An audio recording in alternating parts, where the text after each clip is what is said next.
Assalamualaikum warahmatullahi wabarakatuh.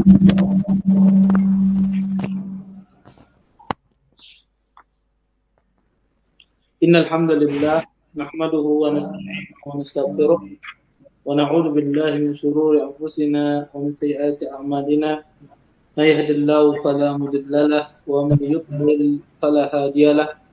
Asyhadu an la ilaha illallah wahdahu la syarika lahu wa asyhadu anna Muhammadan abduhu wa rasuluh. Allahumma inni nas'aluka ilman nafi'an wa rizqan thayyiban wa amalan mutaqabbalan.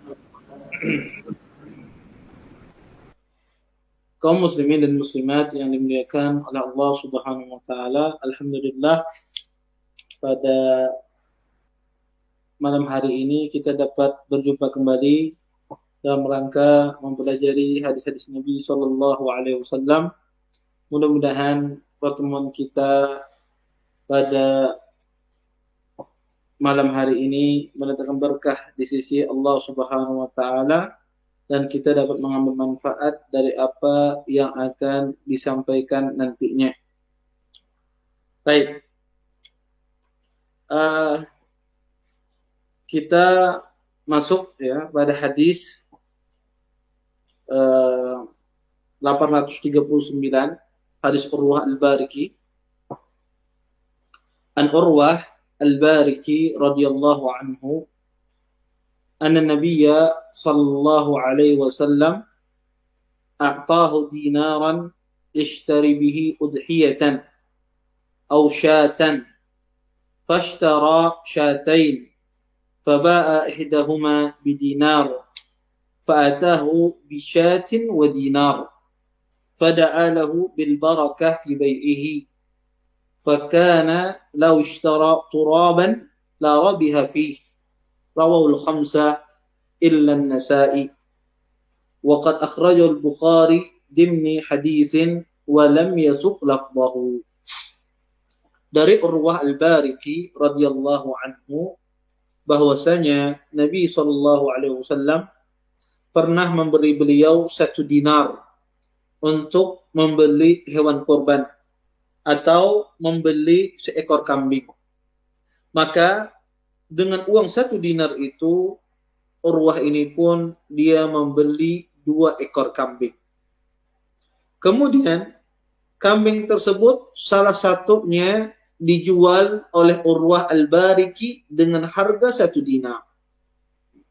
Maka Urwah pun datang kepada Nabi SAW dan menyerahkan 1 ekor kambing dan berserta uang 1 dinar. Kemudian Nabi SAW mendoakan kepada Urwah Al-Bariki keberkahan di dalam perdagangannya. Sampai Nabi mengatakan, kalau seandainya Urwah Al-Bariki ini dia membeli tanah, niscaya dia akan mendapatkan keuntungan darinya. Hadis ini dikeluarkan oleh ahlul hadis, ya, imam yang 5, yaitu Imam Ahmad, Abu Dawud, Tirmidzi, kecuali Imam An-Nasa'i. Dan Al-Imam Al-Bukhari mengeluarkan hadis ini, mengeluarkannya dalam satu hadis, namun tidak mencantumkan lafaznya. Tidak mencantumkan lafaznya.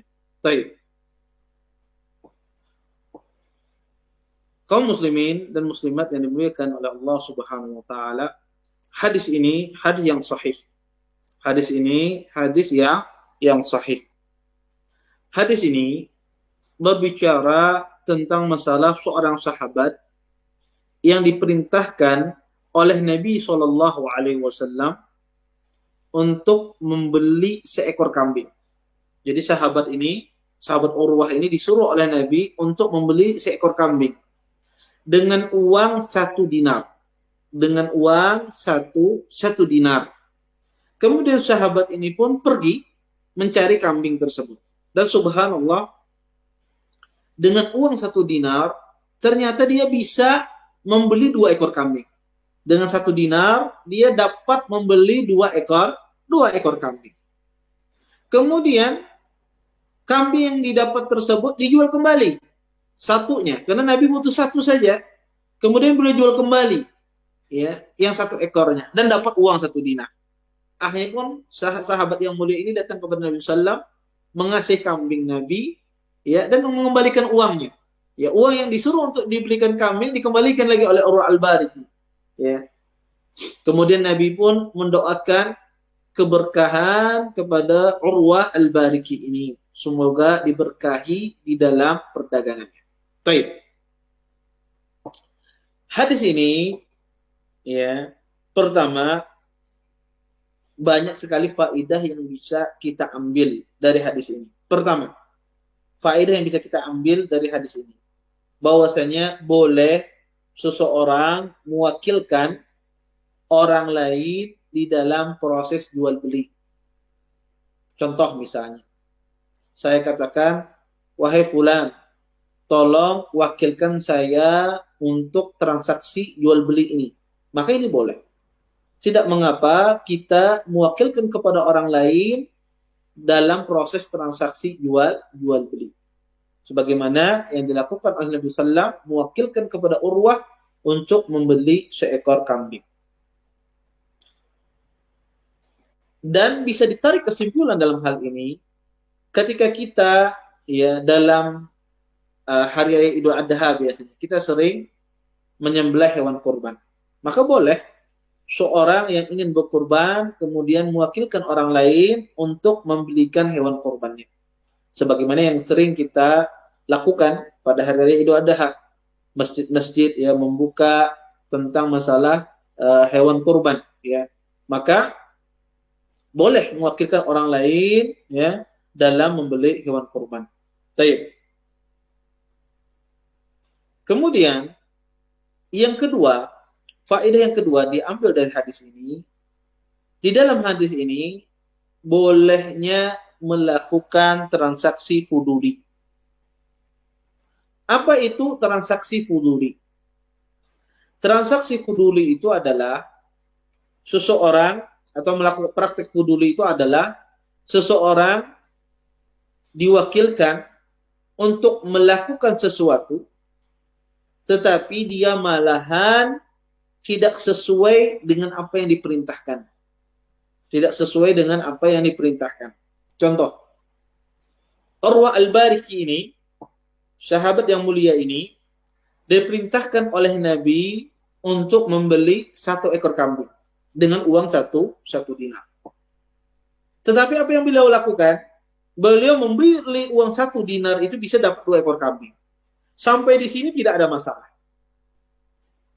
Kemudian setelah itu sudah dapat 2 ekor kambing, di sini beliau menjual kembali 1 ekor kambingnya. Padahal, karena dia tahu Nabi butuh cuma 1 ekor kambing saja. Tetapi di sini beliau jual kembali kambing tersebut.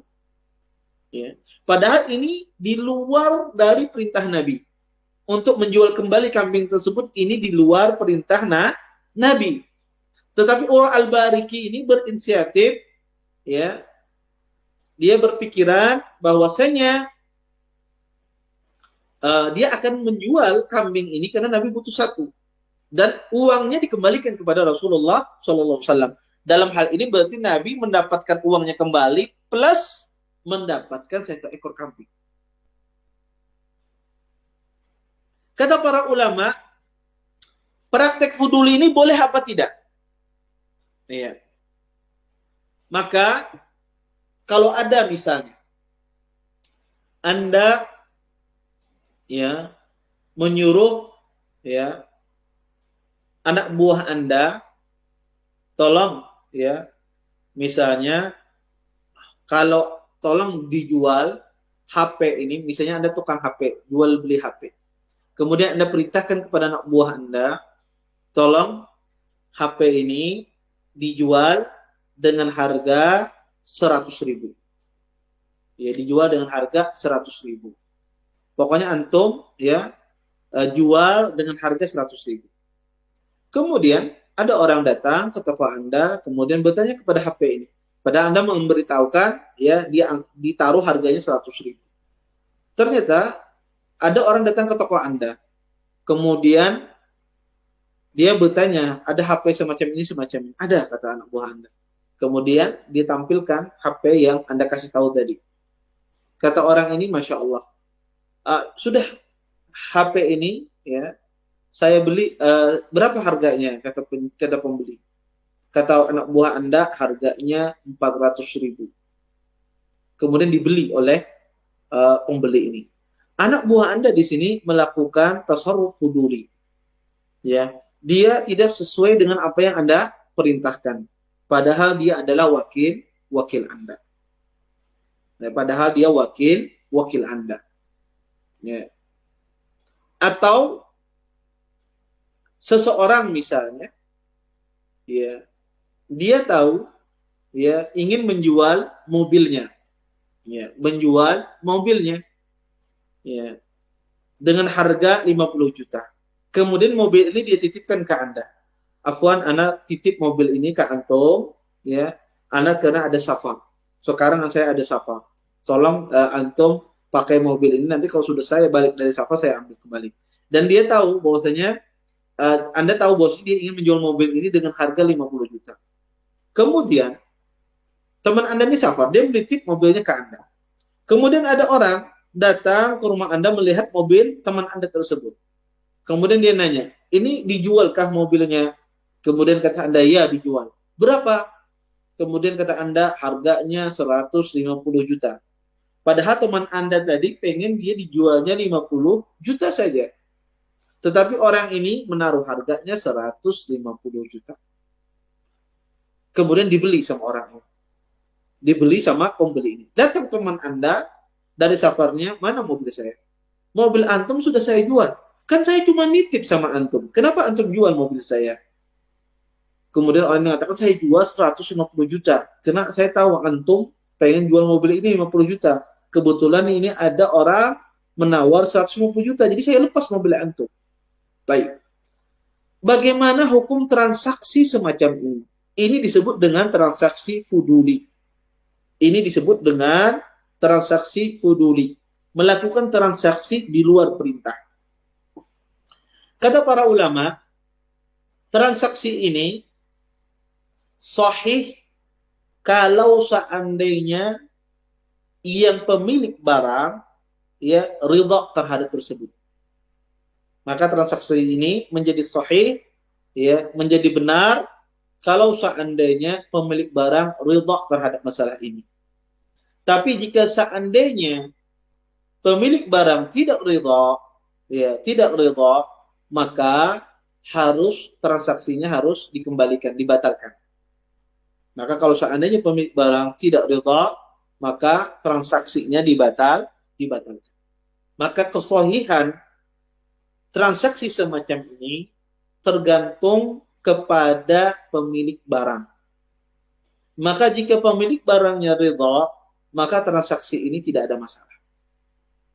Baik, Ustadz, terus apa bedanya transaksi semacam ini dengan transaksi menjual barang yang tidak dia miliki?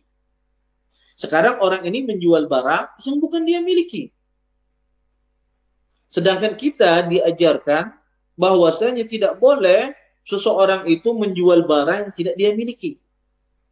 Nah, sekarang ini apa bedanya antara transaksi fuduli dengan menjual barang yang dia tidak miliki? Terjadi perbedaan. Perbedaannya adalah menjual barang yang tidak kita miliki itu maslahatnya kembali kepada orang yang menjual. Ya. Kembali kepada orang yang menjual barang yang tidak dia miliki. Contoh, saya menjual rumah, ya, kepada orang lain, padahal rumah itu belum saya beli. Tapi karena saya jago menawarkan, ya, saya katakan kepada si fulan, Ana punya rumah ini. Maukah antum rumah ini? Kata orang itu mau. Berapa harganya? Harganya 200 juta. Baik, dibayar sama dia. Padahal rumah ini belum saya beli, tapi saya tahu ini yang punya rumah ini siapa. Yang punya rumah ini misalnya Pak Abdul Ghafur misalnya, atau Pak Mustaqim misalnya. Ya, saya tahu yang punya rumah ini. Akhirnya saya kontak, ya. Ini berapa rumah ini dijual? 150 juta. Mah larangnya 120 juta jen, kata saya. Padahal uang sudah masuk di tangan saya 200 juta. Taib, kata Pak Abdul Ghafur. Taib, kata Pak Mustaqim. Ya, uangnya 120 juta. Ayo saya bayar. Ini saya melakukan jual beli terhadap barang yang tidak saya miliki. Ini haram, tidak boleh di dalam Islam. Terus apa bedanya transaksi fuduli dengan transaksi menjual barang yang tidak dia miliki? Bedanya, transaksi menjual barang yang tidak dia miliki itu masalahnya kembali kepada saya yang menjual barang tersebut, karena keuntungannya untuk saya. Adapun transaksi fuduli ini dalam bentuk tolong menolong dalam kebaikan. Kenapa? Karena manfaatnya kembali kepada pemilik barang, bukan kembali kepada yang menjualkan barang, tetapi kepada pemilik barang. Karena dia tidak mengambil keuntungan di sini. Ketika dia tahu temannya mau menjual 50 juta, kebetulan ada orang menawar 150 juta, dia jual. Kenapa? Karena dia tahu temannya akan ridha terhadap ini. Karena ini manfaatnya kembali bukan dia, kembali kepada teman yang memiliki barang tersebut. Inilah perbedaan antara jual beli transaksi fuduli dengan transaksi menjual barang yang tidak dia miliki. Sehingga di dalam Islam, transaksi fuduli ini menjadi sahih kalau seandainya diizinkan, ya setelahnya itu diizinkan, diridhai oleh pemilik barang. Contoh misalnya, orang, ya Anda tahu, ya Anda kerjaan Anda adalah tukang. Kemudian ada rumah tetangga Anda, pagarnya mau roboh. Pagarnya mau roboh. Ya. Kemudian karena Anda profesinya tukang, ya, kemudian Anda bikinkan pagar baru. Dan Anda tahu bahwa teman Anda ini, ya, sedang mencari tukang, ya, mencari orang yang bisa untuk memperbaiki pagar rumahnya. Kebetulan Anda datang, Anda perbaiki, ya. Setelah itu Anda datang kepada pemilik rumah, mohon maaf, ini pagar Anda tadi mau roboh, ya, rusak, ya saya perbaiki, saya ganti dengan pagar baru. Ini notanya, ya, biayanya sekian. Ini adalah transaksi fuduli. Boleh apa tidak, Ustaz? Boleh kalau seandainya pemilik rumah ridha. Iya udah, nggak apa-apa. Kebetulan saya mencari. Ya. Walaupun tanpa dia disuruh, tapi dia tahu bahwa pemilik rumah akan diuntungkan dengan pekerjaannya dia ini. Maka ini transaksi fuduli. Kalau seandainya pemilik rumah tersebut, ya, ridha, alhamdulillah. Kalau seandainya tidak, maka tanggung sendiri Anda risikonya. Ya, Anda cabut kembali pagarnya, ya, Anda pasang lagi pagar dia. Ya. Maka transaksi fuduli ini sangat erat kaitannya dengan izin orang yang memiliki barang. Dan bentuk transaksi fuduli di dalam muamalah, di dalam ibadah sangat banyak. Pertama, di dalam ibadah badani, di dalam ibadah khususnya zakat, ya, maka transaksi fuduli atau melakukan, ya, tasarruf fuduli itu tidak boleh, tidak sah kecuali dengan izin. Contoh, Anda punya anak wanita yang sudah menikah. Anda punya anak wanita yang sudah menikah. Kemudian Anda sebagai orang tua, Anda keluarkan zakat fitrah untuk anak wanita Anda. Tanpa Anda memberitahu kepada dia bahwasanya Anda mengeluarkan zakat untuknya, zakat fitrah. Padahal wanita tersebut ada yang bertanggung jawab, yaitu suaminya. Tetapi Anda sebagai seorang ayah, Anda keluarkan zakat fitrah untuk anak wanita Anda. Bagaimana hukumnya? Sah tidak zakatnya demikian? Jawabannya adalah tidak sah, kecuali Anda memberitahu kepada anak wanita Anda bahwasanya, nak, ini Abah sudah mengeluarkan zakat fitrah asan ikam, kiapa mau jaga, oh kada apa-apa bahaya, maka ini tidak ada masalah. Tetapi kalau Anda tidak izin, kemudian Anda bertindak sendiri tanpa memberitahu kepada dia, maka ini tidak sah. Ini tidak sah. Atau kepada anak buah Anda.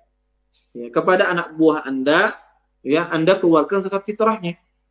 tanpa Anda memberitahu dia bahwasanya ya Anda sudah mengeluarkan zakat fitrah untuknya.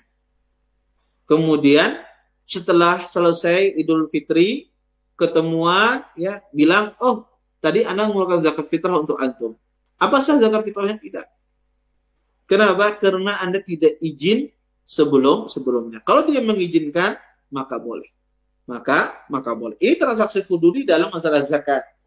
Adapun transaksi fuduli di dalam masalah jual beli, maka itu harus izin dengan yang memiliki barang. Wallahu a'lam. Baik. Kemudian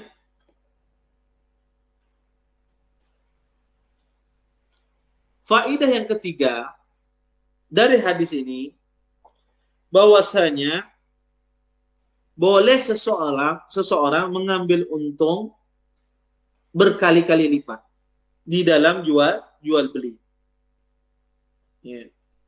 Kenapa? Karena di sini Urwah Al-Bariki mengambil keuntungan 2 kali lipat. Dia seharusnya bisa membeli kambing itu dengan 1 dinar, itu cuma 1 ekor kambing.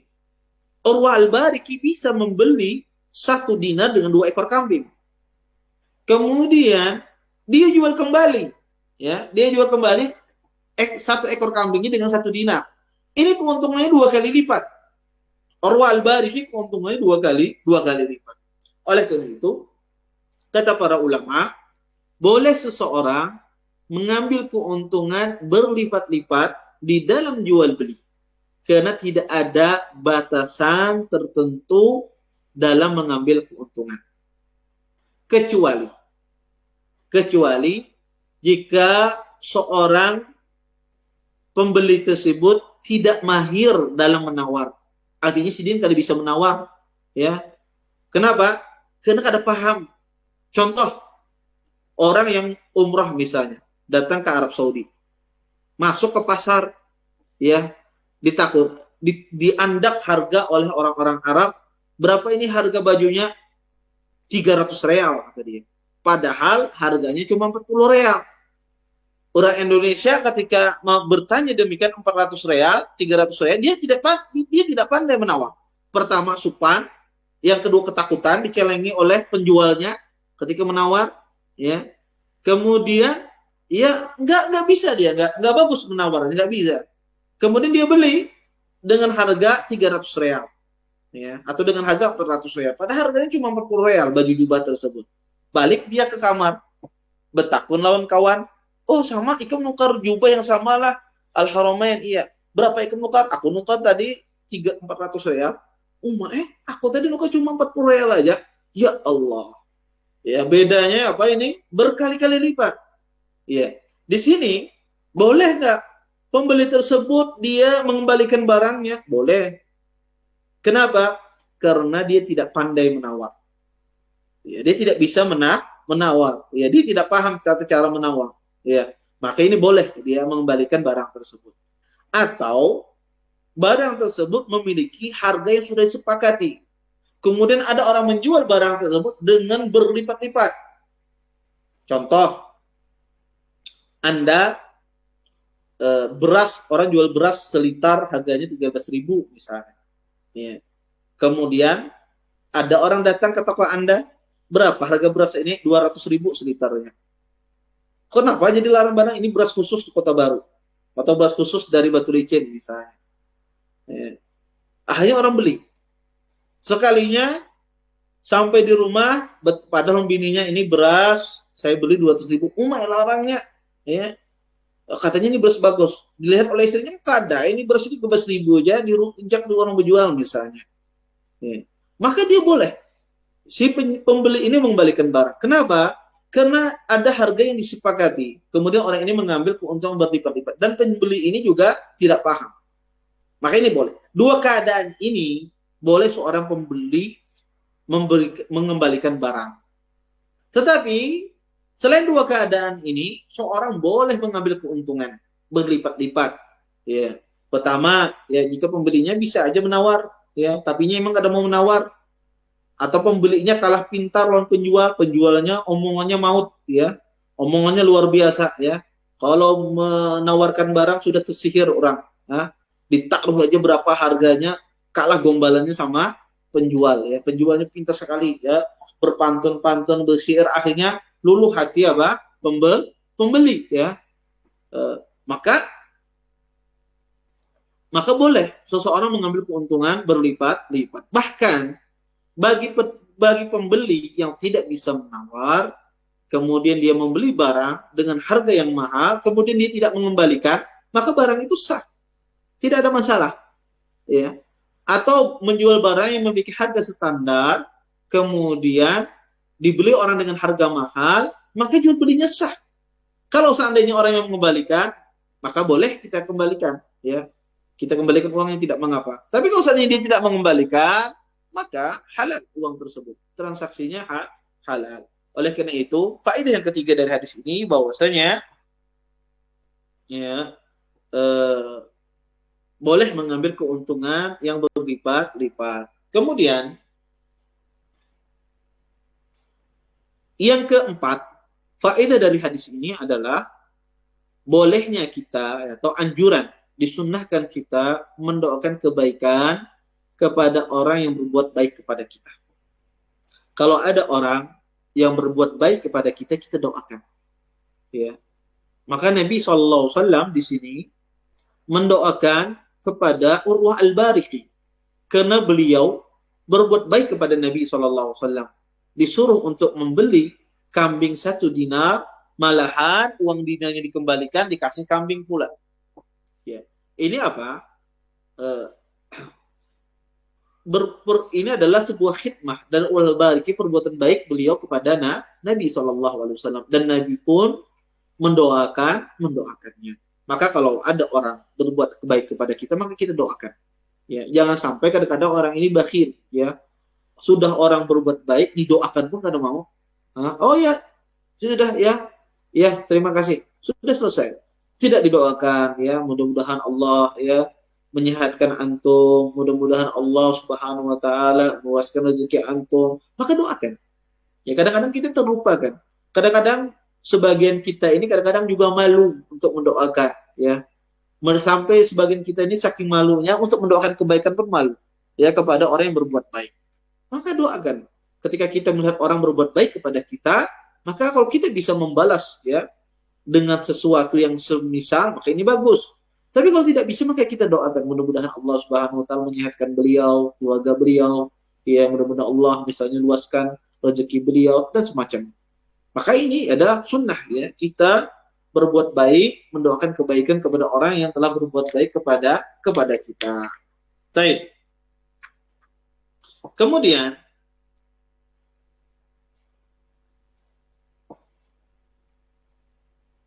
faedah yang keenam, ya, bahwasanya boleh seseorang gembira mendapatkan kenikmatan dunia dan bergembira mendapatkan kenikmatan dunia itu tidak menunjukkan bahwasanya orang tersebut, ya, dia hubbud dunia, cinta dunia, tidak. Nabi SAW di sini gembira, senang beliau. Bagaimana Urwah Al-Bariqi, ya, bisa mendapatkan 1 dinar tersebut, ya, kambing, kemudian plus dikembalikan dengan uang. Dan Nabi SAW gembira. Ketika seorang gembira, ketika mendapatkan kenikmatan dunia, bukan menunjukkan orang tersebut dia cinta dunia, tidak. Karena tidak ada hubungannya antara seorang gembira ketika mendapatkan kenikmatan, kemudian dia cinta dunia, tidak. Ya. Maka boleh seseorang bergembira, senang ketika mendapatkan kenikmatan dunia. Ketika berjualan payu, jualannya himung, siden, ya, maka tidak ada masalah. Jangan dipadahkan orang himung, ya, ketika berjualan, ya, payu, siden ini ketujuh senyum-senyum, oh, siden ini hubud dunia, cinta dunia. Kenapa? Karena, ya, kalau payu berjualan hanya siden ini senyum-senyum. Kalau ada payu sakit berjualan, merangut aja kayak orang sakit gigi misalnya. Ya. Maka tidak menafikan, tidak meniadakan cinta, kita senang terhadap nikmat dunia, mendapatkan kenikmatan, kemudian kita bahagia, itu tidak itu tidak mengharuskan kita cinta dengan dunia.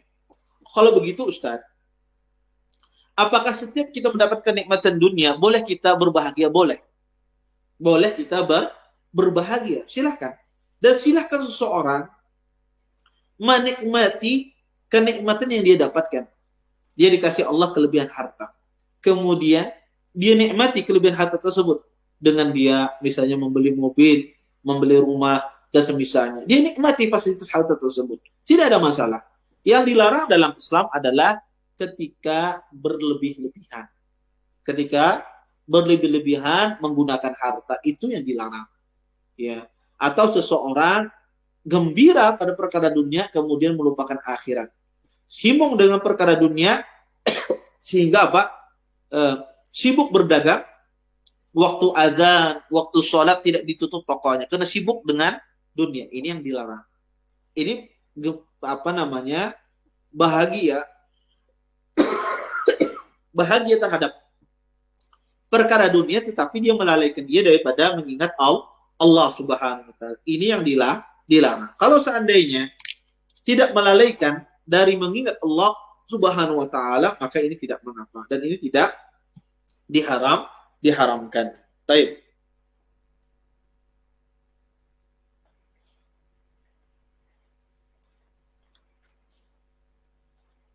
Baik, kita lanjutkan ke hadis berikutnya. Wa awrad at-Tirmidzi lahu syahidan min hadis Hakim ibn Hizam.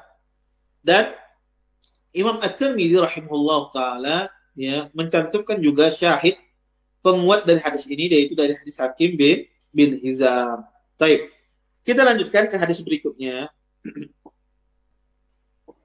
Wa Abi Sa'id Al-Khudri radhiyallahu anhu anna an-nabiyya sallallahu alaihi wasallam naha an shira'i ma fi butunil al-an'am hatta qada wa an bai'i ma fi duru'iha wa an shira'il 'abdi wa huwa abiqun wa an shira'il maghanim hatta tuqsam wa an shira'is sadaqat hatta tuqbad wa an darbatil gha'is.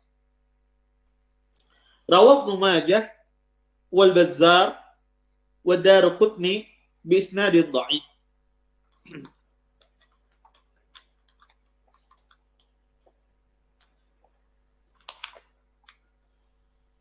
Dari Abi Sa'id Al-Khudri radhiyallahu anhu bahwasanya Rasulullah sallallahu alaihi wasallam melarang jual beli janin yang masih berada dalam perut hewan hingga dia lahir. Dan Nabi juga melarang jual beli susu yang masih dalam kantung susu hewan. Dan Nabi juga melarang jual beli hamba yang melarikan diri. Dan Nabi juga melarang jual beli harta rampasan kecuali jika sudah dibagi-bagikan. Dan Nabi juga melarang jual beli zakat kecuali setelah dia terima. Dan melarang menjual benda yang masih di dalam air. Diriwayatkan oleh Imam Ibnu Majah dan Daruqutni dengan sanad yang lemah.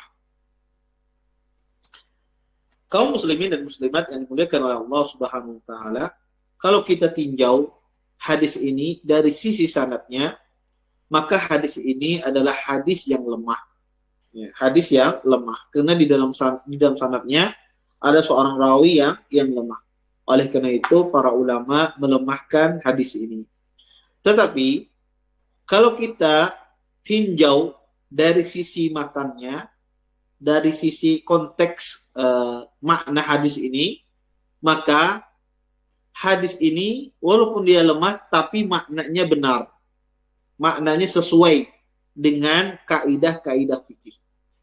Di dalam hadis ini disebutkan beberapa jenis jual beli yang terlarang.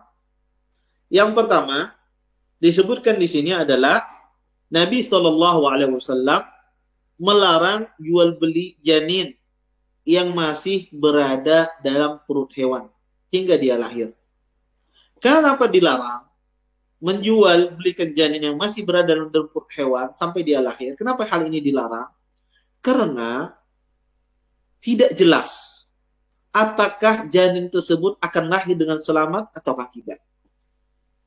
Karena tidak jelas semacam ini, makanya dilarang. Karena akan menimbulkan gharar, akan menimbulkan kerugian. Karena jual beli itu harus maklum, harus diketahui. Tidak boleh seseorang melakukan transaksi jual beli tetapi adanya jahalah, ketidakjelasan. Maka ketika bertransaksi jual beli maka harus maklum, harus diketahui. Kemudian yang kedua, Nabi juga melarang jual beli susu yang masih berada dalam kantong susu hewan. Ya, dilarang oleh Nabi SAW.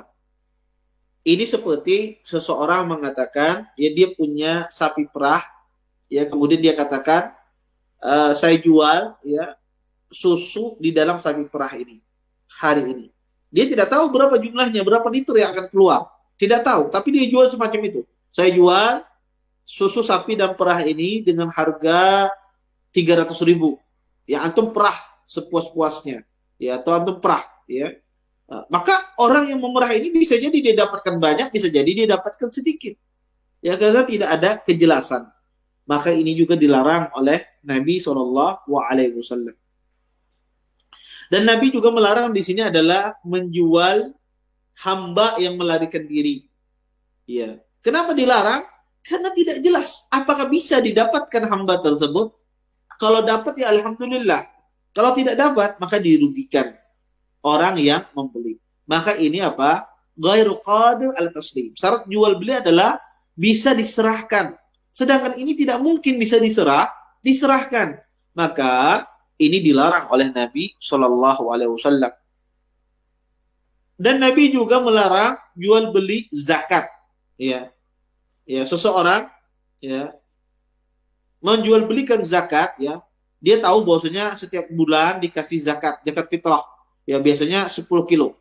Dia kata temannya, ana jual zakat ana tahun ini kepada antum dengan harga 100.000. Padahal dia nggak tahu, belum dia dapat zakat tersebut, tapi dia sudah dia jual ya zakat yang dia akan dapatkan. Maka ini tidak boleh. Atau seseorang menjual harta rampasan perangnya. Dia katakan kepada temannya, saya jual harta rampasan perang, padahal perang belum terjadi. Ya belum selesai peperangan, tapi sudah dia jual. Apa yang akan dia dapatkan? Maka ini tidak boleh, karena ketidakjelasan apa yang dia dapatkan. Kemudian terakhir, Nabi juga melarang di sini seseorang menjual ya benda yang masih berada di dalam air. Contoh misalnya, antum punya perhiasan jatuh ke sungai. Kemudian antum katakan, ana jual perhiasan ana yang di dalam air tersebut. Ya, dengan harga sekian. Makanya tidak boleh, karena tidak jelas apakah bisa didapatkan atau tidak didapatkan. Maka dari secara makna, hadis ini sahih. Hadis ini benar secara makna. Tetapi dari sisi konteks sanad, hadis ini adalah hadis yang lemah. Baik. Di sana adzan kah? Di sini sampai waktu adzan. Adzan di sana? Baik. Kita berhenti sejenak adzan. Nanti kita lanjutkan tanya jawab. Silahkan kalau adzan.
Baik. Ya, silahkan. Ada yang bertanya, silahkan. Kalau yang bertanya.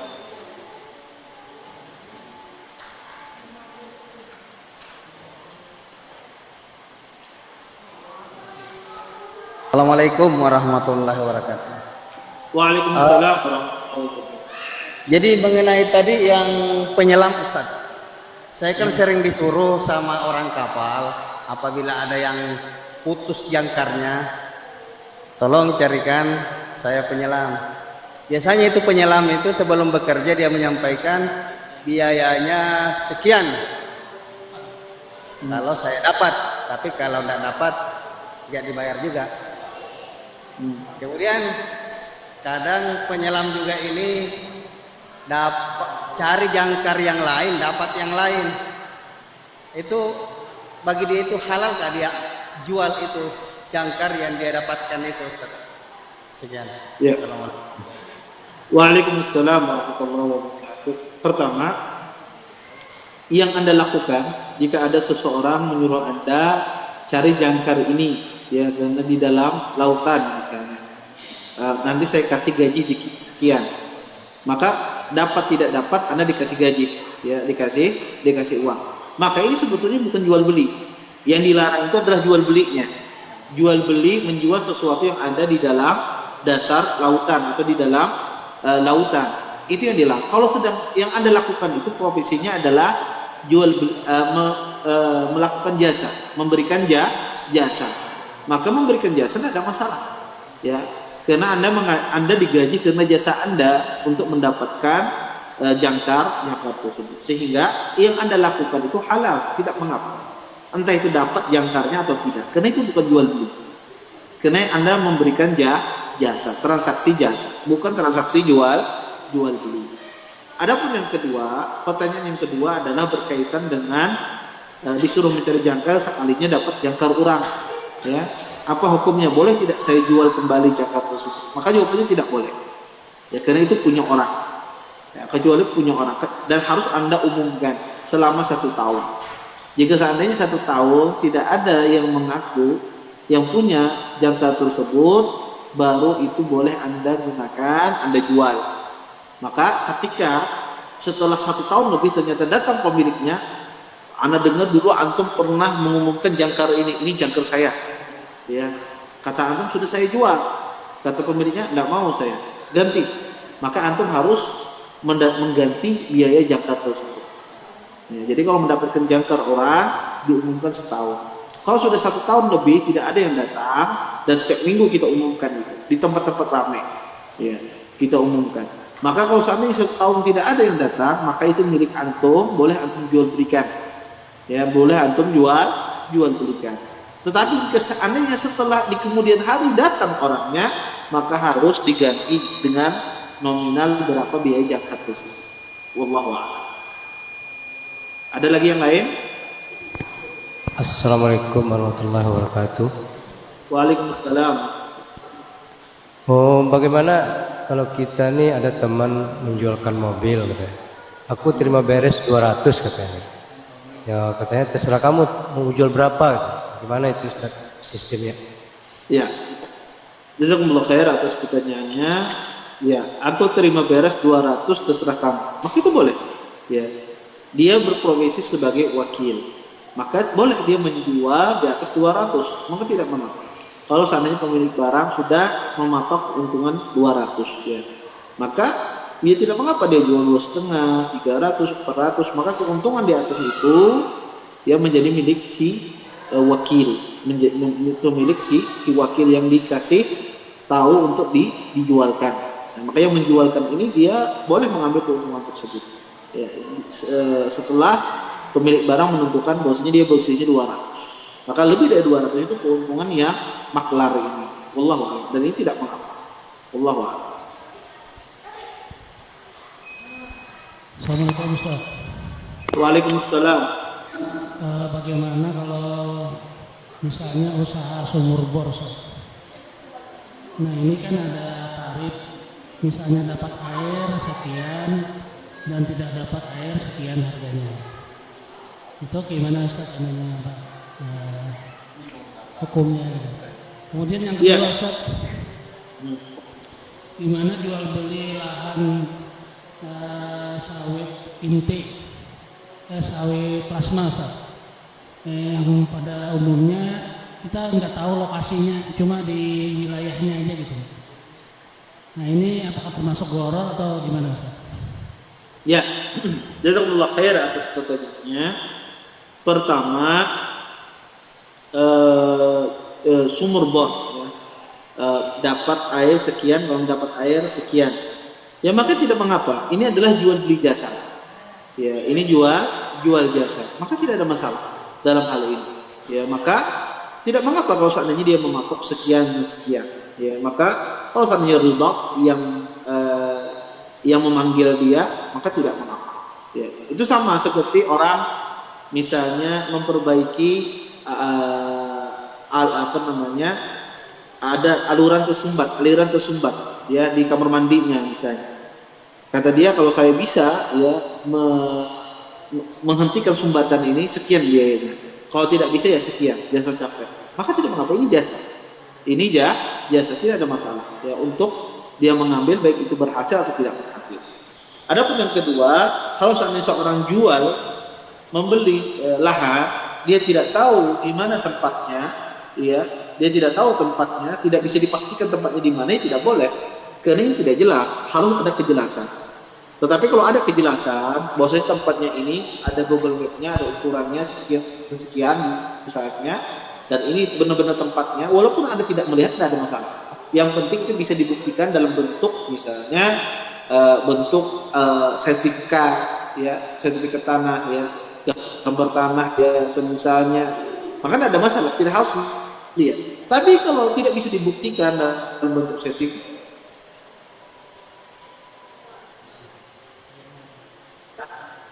Anda beli, ya dan Anda tidak tahu di mana, maka tidak boleh.